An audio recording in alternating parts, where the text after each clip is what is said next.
Ready to supercharge your Gmail security with a simple yet effective trick?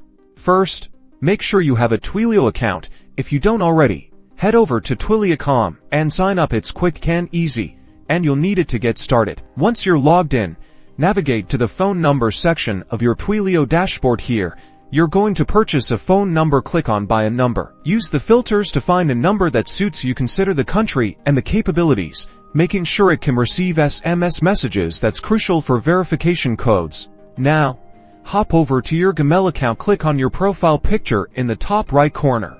Then select Manage your Google account. In the Google account settings, go to the Personal Info section, scroll down to Contact Info and find Phone. Click on it. You'll likely see an option to add a recovery phone number if you already have one. You can change it. This is where your Twilio number comes in. Enter your Twilio phone number. Make sure to select the correct country code.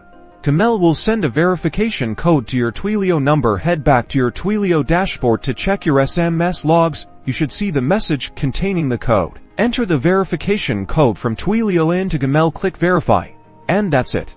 Your Gmail account is now linked to your Twilio number. By using a Twilio number, you've added an extra layer of security to your Gmail account, giving you more control and peace of mind.